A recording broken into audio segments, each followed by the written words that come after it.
안녕하십니까. 진로 진학의 나침판의 신도우입니다. 오늘은 제가 이번 주, 내일이네요. 내일하고 그 다음 주 계속 한 주에 한 번씩 강의가 있네요. 근데 그 강의, 이제 학교 강의, 이제 선생님들 대상으로 하는 강의인데, 학생부의 기록을 어떻게 해주면 좋으냐에 대한 얘기입니다. 근데 그 중에 제가 가는 학교들 중에 한 군데가 꽤 뭐 지역은 서울이고 꽤 괜찮은 학교인 것 같음에도 불구하고 대입 실적은 썩 그다지 좋지 않은 것 같아요. 물론 그 동네에서는 뭐 좋은 학교일진 모르겠지만 제가 보는 저야 이제 전체 학교를 보고 생각하는 거니까 뭐 서울대 연고대 또 이제 상위 10개 대학 또는 15개 대학에 또는 인서울 대학의 숫자가 제가 생각하는 거라면 실제 지금보다는 1.5배 내지는 2배 정도 더 높이 대입 실적을 이룰 수 있음에도 불구하고 뭐 수시든 정시든 이룰 수 있음에도 불구하고 그런 성과를 내지 못하고 있다라는 것은 일단 이제 여러 가지 문제가 있어요. 첫째는 이제 학교의 문제가 있고 또는이 아니라 그리고 그 학교니까 당연히 교사하고 같은 문제예요. 그 다음에 이제 학생의 문제, 또 학부모의 문제 이렇게 세 가지의 형태로 볼 수 있습니다.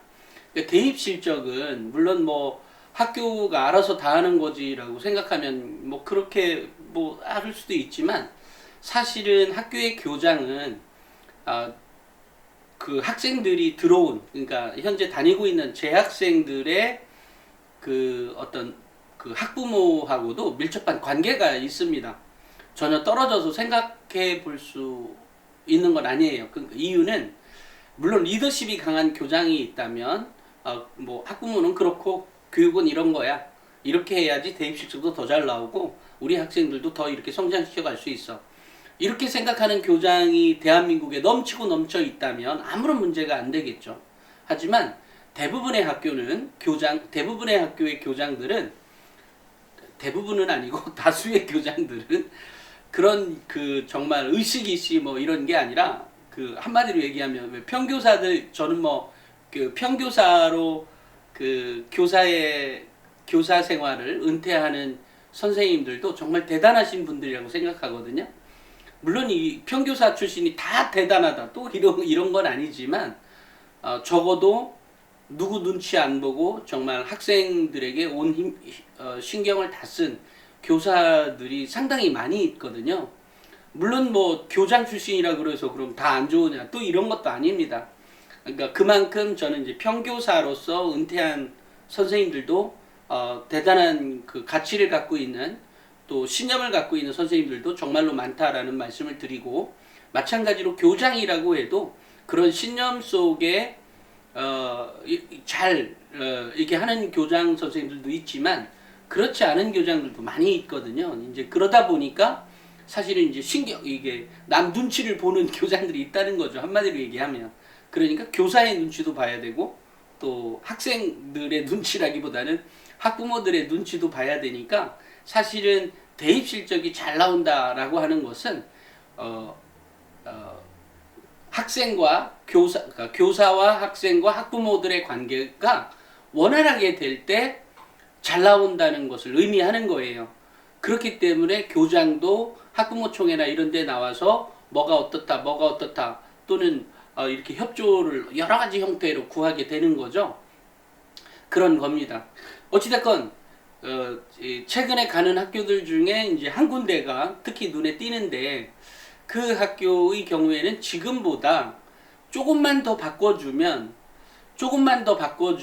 지금의 대입 실적에 비해서 예를 들어 뭐 상위권 대학 가는 게 뭐 상위 10개 대학 가는 게 지금 현재 뭐 30명이었다면 뭐 60명까지도 보낼 수 있는 그런 학교가 금방 될 수 있는데 이제 그런 고민이 있었던 거죠. 그래서 이 강의 가기 전에 그쪽 학교의 대입 실적은 어떠냐, 뭐는 어떠냐, 또 이제 여러 가지 정황들을 살펴보면서 이분들에게, 이 선생님들에게 도대체 어떤 강의를 하는 것이 좋으냐라고 했을 때 몇 가지, 물론 이제 명문대 합격생 학생부 대공개에 나왔던 내용이 이제 한 커다란 줄기가 하나 있고, 또 그 책에서 제가 풀어쓴 내용들이 있습니다. 그것을 따로 정리하지는 않고 그 내용들을 풀어쓰거나 또는 밑줄을 그어서 일부러 표시해 놓은 내용들이 있어요. 이제 그 부분들을 따로 모아서 이제 정리를 하고 난 다음에 그 중에 이제 한 갈래로서 그 학생부의 기록을 어떻게, 이제 이분들은 선생님들이니까 기록을 해줘야 되는 분들 아니에요? 이것을 이렇게 하자라고 하는 거죠. 그것에 대해서 강의를 해줘야 되겠다라고 하면서, 사실은 이제 이 방송은 주로 학교의 선생님들의 보다는 일반적인 학부모들이 많이 보는 방송이기 때문에, 그 학생과 학부모들이 보는 방송이니까 그분들을 대상으로 매번 요거는 요렇게 해라, 저건 저렇게 해라, 이제 이렇게 말씀을 드리고 있는 거거든요. 그런데 이제 제가 오늘은 이제 강의, 앞으로 이 학교에 가서 그 선생님들 대상으로 강의를 하는 데 있어서의 그 강의 중에 일부, 그 한 장을 가져다가 그것을 어떻게 기록해 주는지, 또 우리 학생들이나 우리 그 학부모님들은 학생부 종합전형을 준비할 때 어떻게 해야 되는 것인지에 대한 한 부분을 설명드리도록 하겠습니다. 일단 다른 여러 가지 빼면 너무 길어지니까 빼고 딱 한 가지만 생각에 집중하면, 그 이전 연도 2018년에 그 명문대 합격생 학생부 대공개 원에서 보면 제가 얘기했던 비판적 사고력이 어떻고, 그것을 그런 능력이 얼만큼 비판적 사고력이 언급된 학생들은 상위 10개 대학, 15개 대학의 학생들이 주류이고 밑에 학생들에는 그렇게 기록되어 있지 않다. 또 비판적 사고력이 있는 것인지 우수한 것인지 탁월한 것인지에 따라서 또 달라진다. 그렇지만 이제 2020 학년도에 제가 명문대 2를 쓰면서 그것이 달라졌더라. 어떻게 달라졌냐면, 비판적 사고력이 예전에는 이 아이가 비판적 사고력이 매우 탁월하다 이렇게 써져 있다면, 요번에는 그것을 내용에 함축해서 기록되도록 되어 있다. 그러니까 뭐뭐를 학습함이라고 기록되어 있긴 하지만 그 내용 전체를 읽어보면 비판적 사고력이 매우 뛰어난 학생임을 알 수 있도록 기록되어 있더라 라고 하는 거죠. 그러니까 이거에 대한 기본적인 차이가 있습니다. 자, 그러면 어떻게 하면 비판적 사고력, 뭐뭐를 학습함이라고 끝났음에도 불구하고 그 학생이 비판적 사고력이 우수한지를 알 수 있느냐? 그것은 그 학생이 일회성 활동이 아니라 활동의 그 지속적인 활동이죠. 그러니까 활동의 연계성에서 찾아볼 수 있다. 그런데 그 활동의 연계성을 그럼 구체적으로 어떻게 기록하느냐에 대한 얘기입니다. 물론 이거 제가 오늘 한 얘기는 입시에도 당연히 써져 있는 내용이기도 하고, 명문대 합격생 학생부 대공개 2에도 있는 내용들 중에 그 학생들 중에 어떤 학생 거를 가져다가 지금 말씀을 드립니다. 먼저 이게 이제 동아리 활동에 나왔던 내용인데요. 동아리 활동에서 활동의 연계성을 어떻게 찾는 거냐면, 먼저 시사토론 동아리 회장을 맡아 매달 이슈를 정리하여 활동을 성실히 이끌어가는 모습에서 부드러운 리더십이 돋보인다. 그거야 일반적인 평가이죠. 학생의 태도나 자세, 이런 것들을 언급한 내용이죠. 근데 이런 학생인데 토론 주제 탐색 활동 중 알게 된 놀이동산 식음료 가격이 시중보다 비싸다는 사실에 경제적 호기심이 생겨 개별 조사 및 탐구함. 이제 이렇게 탐구함으로 탐구했대. 알았어 하고 이제 끝나는 것이 아니라 여기서 연계성을 볼 수 있는 거예요. 뭐냐면 독과점, 휴리스틱 등이 원인임을 알아내 보고서를 작성하고 추후 과점적 놀이공원 토론을 발제함. 그러니까 이렇게 써져 있어요. 그러니까 아까 내가 어떤 호기심이 생겼어. 왜 이게 왜 비싸? 왜 이런 놀이공원이나 이런 특정한 곳, 그죠? 여름에 왜 요즘이야 뭐 경기도 없어졌다고 하지만 그 뭐라고 하죠? 그 어떤 뭐 계곡 같은 데 가보면 여름에 막 굉장히 비싸게 받잖아요. 이제 그런 거에 대한 독과점이나 이런 문제에 있어서의 곳에 이제 호기심이 생겼고 그것을 보고서를 작성해서 에, 에, 토론을 발제함 이렇게 써져 있는 거죠. 그런데 예, 보통의 경우 이제 여기서 이 학생은 여기서 끝났어요. 그 연계성이. 그렇지만 연계성이 더 좋은 학생이라면 여기서 발제한 것이 발제했었고 그 발제한 내용이 무엇이고 그 무엇인 내용이 뭐가 어떻고 그것을 이 아이를 이렇게 보니까 이 아이가 이것을 결과적으로 여기까지 갔다. 그러니까 이제 그 범위는 그 학생이 가지고 있는 역량에 따라 달라질 수가 있는 거죠. 그러니까 이러다 보니까 이 학생은 여기서 끝났어요. 일단 과정적 놀이공원 토론을 발췌함 이걸로 끝내놓고 그 다음에 이제 다른 얘기가 나와요. 가상화폐 규제 토론에서 정부 규제 정책의 실효성을 비판하며 논리정연하게 반론함. 오케이. 일본 불매운동 토론에서 국가 경제 주도권 확보를 고려했을 때 일본 불매는 올바른 대응임을 피력함. 그렇대. 오케이.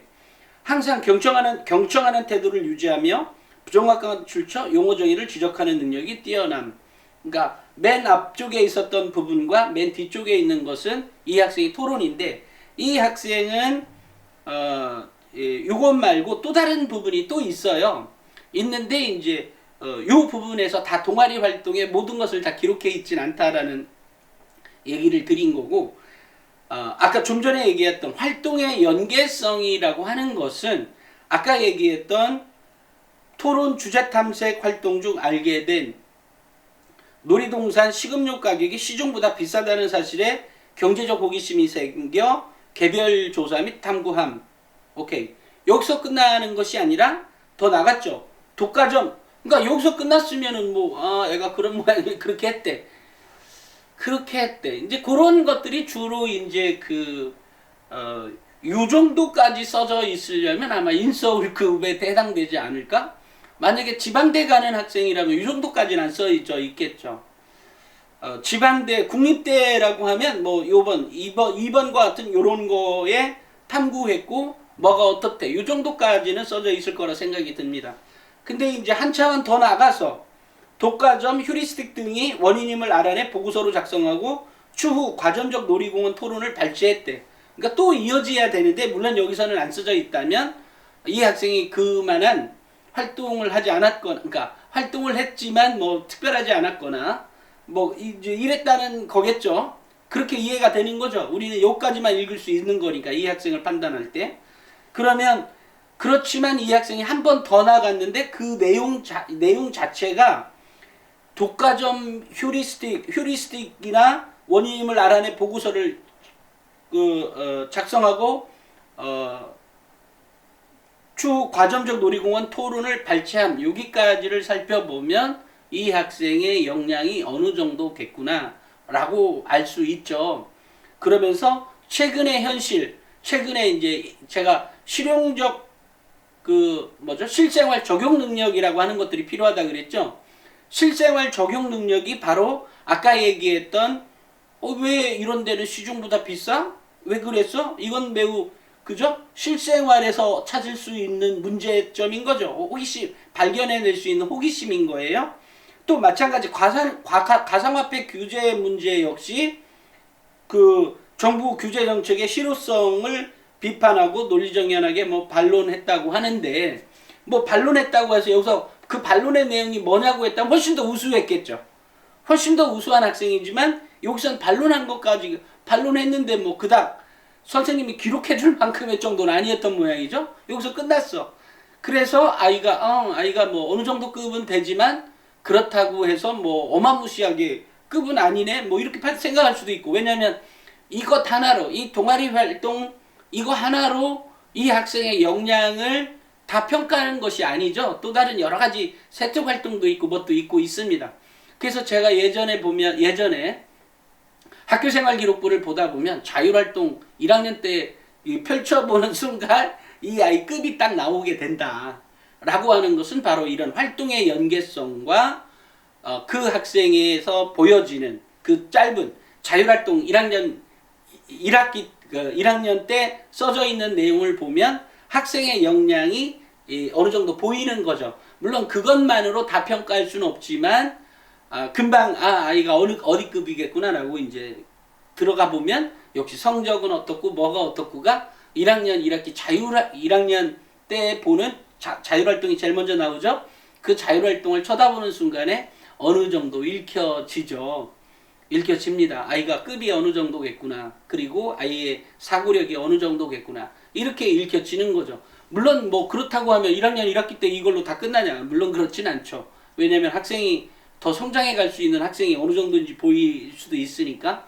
하지만 1학년 1학년 때 기록되어 있던 자율활동 처음에 읽었던 내용에서 그렇게 변하는 아이들이 가끔 있는 거지. 그러니까 사실은 그 전에 어느 정도 다져져 있다라는 것을 알 수가 있어요. 그러니까 우리 학생들의 경우에 1학년 때부터도 사실 어느 정도 급이 있는 거죠. 어느 정도 윤곽이 그려져 있어요. 하지만 어느 날 2학년 때나 3학년 때 갑자기 달라진 아이들 것도 있어요. 그러니까 그런 부분에서 보면 학생이 언제 언택할지는 사실 잘 모르지만 다수의 학생들은 이미 중학교 때 들어올 때부터 이미 갈라져 있더라 라는 생각을 하게 됩니다.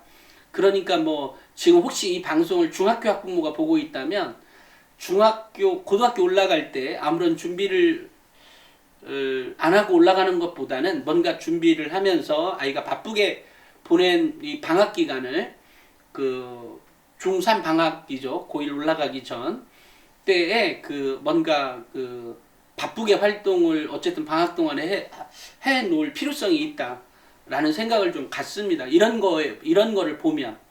그러니까 그렇게 바쁘게 하다 보면 결국은 그게 고등학교 1학년 생활에서도 이어지게 되겠죠. 또 이렇게 나가네. 그 무슨 말씀인지 아시죠? 실제로 대학에서도 수시로 합격한 아이들이 최근에 보면 정시로 들어온 애들은 어차피 곧바로 학교 생활을 적응하는데, 왜냐면 12월까지 막 달렸을 거 아니에요? 시험 공부하느라고 11월 며칠까지. 그런데 달렸던 학생들과 9월 달에 이제 딱 끝내놓고 있는 학생이 이제 노는 기간이 너무 텀이 길다 보니까 아이들이 생활태도, 학습태도를 잡아가는데 시간이 좀 걸리더라라는 얘기를 들은 바가 있습니다. 그렇기 때문에 이제 그렇다는 얘기고, 여기서 활동의 연계성에서 또 거기서 실용적 실생활 적용 능력이라고 하는 것이 어떤 거냐? 바로 좀 전에 얘기했던 가상화폐 규제, 아까 놀이동산 시급료 가상화폐 규제, 그 다음에 또 일본의 불매운동에 대한 문제, 이런 것들이 그 실생활 적용 능력인 거예요. 그렇기 때문에 이게 평소에 주제를 탐색할 때, 그래서 왜 뭐죠? 우리가 배경 지식, 입시엔에 나오는 배경 지식이나 또는 탐구 주제나 이런 것들이 매우 중요하게 작용되는 것은 바로 실생활 적용 능력에서의 얘기거리가 그 안에 거기 써져 있다는 거죠. 그런 거예요. 그러니까 그것 플러스 물론 그 배경 지식의 경우에는 논술이나 수능 부분에서 어느 정도 커버를 해줄 수 있도록 써져 있거든요. 그러니까 이제 가끔이라도 자주 보든 뭐 가끔 보든 어쨌든 보라는 얘기고, 마찬가지로 이제 탐구 주제의 경우에도 역시 마찬가지로 실생활 적용 능력에서 나오는 문제를 알려줄 수 있고, 또 그것은 뭐하고 연계가 되어 있어요? 교과, 세특, 교과에 나오는 것들과 연계되어 있다라는 거죠. 이제 이런 부분에서 이 학생의 역량을 바라볼 수가 있겠죠. 그러니까 이 정도의 급이라고 하면 어찌됐건 뭐 최소 경희대 이상급의 학생이다 라고 보여져요. 그런데 이 학생은 물론 요것만 가지고 이제 판단은 요 뒤에 또 있다 그랬죠. 요것뿐만이 아니라 동아리 활동은 이제 요거랑 또 있고, 동아리 활동도 뭐 1, 2, 3년이 기록되어 있는 거니까 이게 몇 학년 때 기록되어 있는 건 모르겠지만 이 학생은 연대 그 경제학과에 합격한 학생인 것 같아요. 우리 거 왜 명문대 2에 나오면 그 사례에 나오는 학생 것이긴 한데, 그렇지만 요걸로 이 것만 생각한다면 연세대 경제학과 급은 아니다. 요것만 보면. 그렇지만 이 학생의 다른 여러 가지 어떤 활동이나 또 이런 것들을 보면 그 이제 이 연대에 해당하는 그 정도 급의 학생임이 드러나겠죠. 어찌됐건 이제 제가 오늘은 이 동아리 활동에서 학생의 역량을 찾아보고, 또 그것이 활동의 연계성이 어떤 것인지, 또 실생활 적용 능력이 어떤 것인지에 대해서 말씀을 드렸습니다. 이번에 이제 그 강의를 가면 이런 주제로 얘기를 하려고 하는데, 이거 아마 시간이 이것도 꽤 된 것 같은데, 어찌됐건 이런 걸로 한 뭐 20개 정도, 20개 정도 설명하는데 시간 생각보다 굉장히 많이 걸려서 아마 그 줄여야 되겠네요. 뭐 하다가 말면 어찌됐건 이제 제가 중요한 건 가르쳐주고 싶었던 것은 활동의 연계성이 무엇이고 실생활 적용 능력이 무엇이고, 그 다음에 여기서 한 번 비판적 사고력 능력이 우수한 학생이 선발되는 건 맞는데, 그것을 요즘의 기록 방법은 한 번 꼬리에 꼬리를 무는 학습의 방법들을 전개해 가는 것, 이게 매우 중요하다라는 얘기를 해드리고 싶었습니다. 얘기하니까 이게 오늘은 제가 이제 사실은 조금 더 이게 좀 더 디테일한 설명을 한 번에 다 해드리고 싶지만 이게 한 번에 다 안 되는 것 같아요. 제가 이렇게 해봐도 저도 뭐 어느 한 날 하루아침에 다 배운 게 아닐 거 아니겠어요? 그리고 거기에 보면 더 세밀하게 봐야 되는 것들이 막 여러 가지가 많이 있어요. 그렇기 때문에 뭐를 한 번에 얘기해 줄 수는 없지만, 중요한 사실은 꼬리에 꼬리를 무는 학습, 일회성 활동이 아니라 활동의 연계성이 필요하다. 그리고 그 연계성을 제대로 선생님한테 인식하게 하려니까 평소에 태도니 자세니 뭐 이런 여러 가지 것들을 얘기하는 겁니다. 일례로 여기에 동아리 회장을 맡았다고 했지만, 이것은 아무런 의미가 찾으려면 찾지만 굳이 동아리에 그냥 부원여도 상관이 없는 얘기다 라는 말씀을 드리겠습니다. 오늘은 여기까지 하겠습니다. 감사합니다.